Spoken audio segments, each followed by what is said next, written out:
C'est une journée qui fera date chez cette femme qui porte fièrement sur sa poitrine les 3 médailles d'honneur du travail en argent, vermeil et or reçues à l'occasion de la célébration de la fête internationale du travail. Ancienne fonctionnaire, reconvertie en chef d'entreprise, cette femme avide du métier du bois qui l'a toujours fascinée vient d'entrer dans l'histoire. La travailleuse acharnée est l'une des rares femmes à tenir un atelier de menuiserie et tapisserie en Gaoundiri.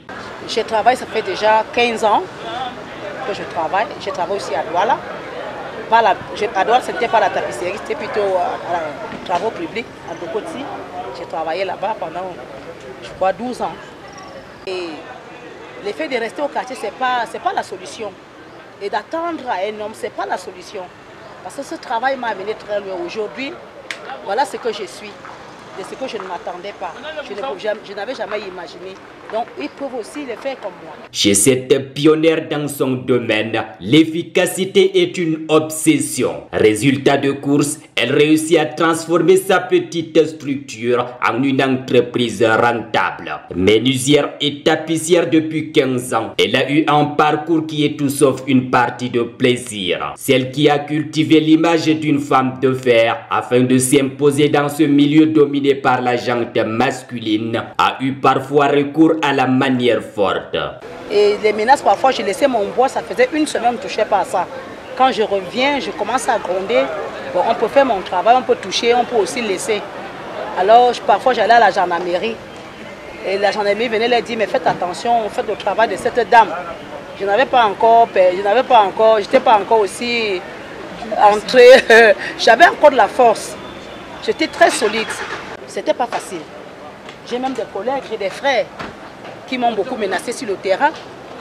Et j'ai tenu fort, ils ont compris qu'ils ne pouvaient rien. Même les vendeurs de bois m'ont menacé.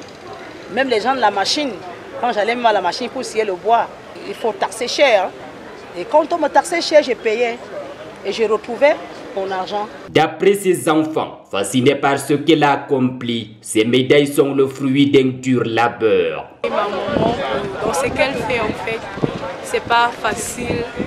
27 ans, en exerçant ce métier d'homme, vraiment, c'est pas donné à n'importe qui. En fait, je suis juste ému. Les mots me manquent en fait. Parce que vu le travail qu'elle exerce, qu'elle fait la fonction d'un homme, une maman qui sait tenir le marteau, une maman qui sait se battre, en fait, qui sait ça, en fait, qui sait ce qu'elle veut, une maman qui se donne à fond. La récompense est d'autant plus remarquable qu'elle consacre une femme évoluant dans un corps de métier considéré comme la chasse gardée des hommes. Une particularité reconnue et saluée par le gouverneur de l'Adamawa. Je voulais donc féliciter aussi à cette occasion les récipiendaires qui viennent de recevoir leur médaille. Je crois que c'est la reconnaissance du travail bien fait, la reconnaissance de leur dévouement au sein de leurs entreprises. Après avoir glané médailles et honneurs, elle prévoit aujourd'hui de s'accorder une retraite méritée, tout en nourrissant l'espoir de voir l'un de ses enfants prendre la relève de l'entreprise familiale.